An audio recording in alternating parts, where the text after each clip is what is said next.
पिछले महीने एक लड़का मुझे डीएम करता है और मुझे कहता है कि भाई मैं कुछ करना तो चाहता हूँ पर मैं सोचता ही रहता हूँ, इतनी ओवर थिंक करता हूँ कि एक्शन ही नहीं ले पाता। मैंने कहा ब्रो तू अकेला नहीं है, मैं भी वहीं से ही गुजरा हूँ। और अगर तू भी हर रात बेड पे उल्टा सीधा थॉट सोचता रहता है तो ये वीडियो तेरे लिए।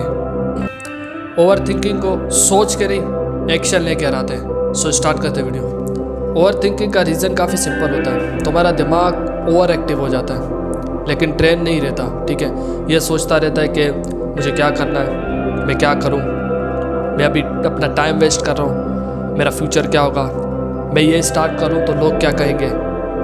मोंकी की तरह, एक बंदर की तरह यहाँ से वहाँ, वहाँ से यहाँ फुदक रहा होता है। और जब दिमाग हमारे कंट्रोल से बाहर निकल जाता है ना तो कॉन्फिडेंस गिर जाता है। आपको कोई डिसीजन लेना होता है ना, मे बी आपको जिम जाना है तो आप वो डिले करोगे, आप खुद से ही फ्रस्ट्रेट होगे।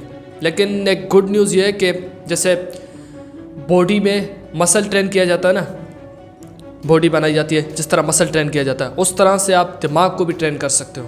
तो मैं आपको आज 3 प्रैक्टिकल स्टेप दूंगा जिसके ज़रिए आप इस ओवर थिंकिंग के लूप से बाहर निकलोगे। स्टेप नंबर 1 है मेडिटेशन। ऐसे समझो कि ये मेरी डेली रूटीन का हिस्सा है, मेडिटेशन मॉर्निंग रूटीन का, ठीक है।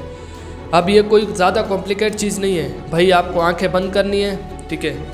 पहले जो आपकी जो पीठ है ना उसको बिल्कुल मतलब सीधा रखो, ठीक है। और आंखें बंद करनी है, सांस लेना है, सांस छोड़ना है। नाक से सांस लो, मुंह से छोड़ो। उस वक्त आपका जो माइंड होगा ना वो सिर्फ पता है क्या सोच रहा हो कि आप किस तरह सांस ले रहे हो और किस तरह छोड़ रहे हो। किसी और चीज़ के बारे में मत सोचो। अब कुछ मिनट गुजरते जाएंगे, आपका खुद दिमाग शिफ्ट होगा, किसी और चीज़ के बारे में सोच रहा होगा, ठीक है। मे बी वो कुछ भी हो सकता है, कोई टेंशन हो सकती है, दोबारा आपका दिमाग उसी तरफ जा रहा हो, कोई प्रोजेक्ट हो सकता है, कुछ भी हो सकता है, आपका दिमाग उस तरफ जा रहा है ना। इसका मतलब ये नहीं होता है कि आपका मेडिटेशन ब्रेक हुआ है। इसका मतलब ये होता है कि आपने जिम में जिस तरह सेट मारते हैं ना बॉडी को, मसल को ट्रेन करने के लिए एक सेट लगता है, ठीक है, उसके बाद एक ब्रेक लगता है, ठीक है। ये उस तरह समझो एक सेट है।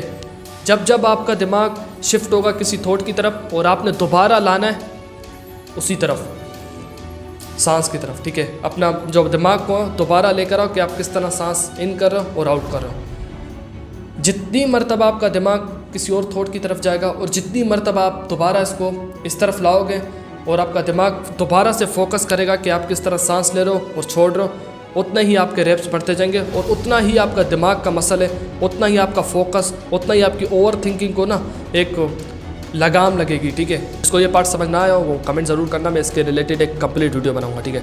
और भाई यार देखना, मैं सिंपल बता रहा हूँ, मैं हूँ ना, मैं डेली कर रहा हूँ। लेकिन मैं ऐसा नहीं है कि मैं किसी दिन आधा घंटे तक बैठ जाता हूँ, लेकिन किसी दिन मैं 5 मिनट भी बैठता हूँ, लेकिन बैठता रोज़ हूँ क्योंकि मेरे दिमाग को डेली मुझे ट्रेन करना है। एक दिन जिम जाओ, 3 दिन जिम ना जाओ, बॉडी ट्रेन होती है। इसी तरह दिमाग भी आपका डेली आपको मेडिटेशन करना ही करना है, चाहे वो 5 मिनट भी हो ना। मैं खुद बता रहा हूँ, मैं कभी कभी मेरा मूड नहीं करता, मैं 5 मिनट भी करता हूँ, लेकिन करता डेली हूँ कि भाई बैठना है, मुझे क्या करना है, बैठना है, इन आउट। मेरा दिमाग फिर गया किसी यूट्यूब की वीडियो की तरफ, दोबारा मैं लेकर आया, इन आउट। इसी सांस को महसूस कर रहा हूँ, कैसे अंदर जा रही है, कैसे बाहर आ रही है।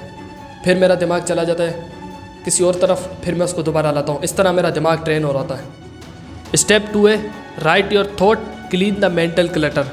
लिख डालो सब कुछ। ओवर थिंकिंग एक मेंटल क्लटर है। जैसे एक रूम होता है, काफ़ी ज़्यादा गंदा हो जाता है, क्या करते हैं, उसे साफ़ करते हैं। इस तरह जब दिमाग गंदा हो जाता है ना, उसे चाहिए होती है क्लैरिटी। जब आपके थॉट्स पेपर पर आते हैं ना तो काफ़ी कुछ क्लियर हो जाता है। अब मैं अपनी एक रियल स्टोरी सुनाना चाहता हूँ। मेरा एक दोस्त था, वो काफ़ी मतलब ओवर थिंकिंग करता था और उसे समझ नहीं आता था कि वो कर रहा है क्या, ठीक है। काफ़ी उदास रहता था। मैंने उसे कहा कि भाई तू पेन कॉपी उठा, लिख के तुझे क्या ऐसी चीज़ मजबूर करी ओवर थिंकिंग करने में। काफ़ी टाइम तक बैठा रहा। वो लिखता है कि मैं क्या करूँ अपनी लाइफ के साथ, मुझे समझ नहीं आ रहा। अभी अगर आप बैठे हो तो मैं कहता हूँ कि एक पेन और कॉपी ले आओ और लिखो क्या सोच रहे हो, मतलब क्या चीज़ आपको ओवर थिंक करने में मजबूर करती है, किस चीज़ का डर लग रहा है आपको, और एक चीज़ जो आज तुम कंट्रोल कर सकते हो, जो आपके आज कंट्रोल में है। इसके बाद उसको काफ़ी कुछ समझ में आ गया कि अब उसे क्या करना है, ठीक है। स्टेप नंबर 3 है डू समथिंग फिजिकल। कुछ भी ऐसा करो जिससे आपकी बॉडी हिले। हाँ हिले, मतलब पुशअप्स कर लो, पुलअप्स कर लो, किसी तरह की एक्सरसाइज कर लो, लंबी वॉक पे चले जाओ, कोल्ड शावर ले लो। कुछ भी ऐसा करो जिससे आपकी बॉडी स्ट्रेस महसूस करे, फिजिकल एक्सरसाइज क्यों इंपॉर्टेंट है मेंटल हेल्थ के लिए, इसके रिलेटेड मेरी एक वीडियो आ रही है। अभी के लिए आपके लिए बस इतना ही है कि जब भी ओवर थिंक करो ना, कुछ भी पुलअप्स पुशअप्स कहीं पर वॉक पे चले जाओ, अपने बॉडी को स्ट्रेस दो, थोड़ा बहुत ही स्ट्रेस दे दो, इससे शिफ्ट हो जाता है माइंड।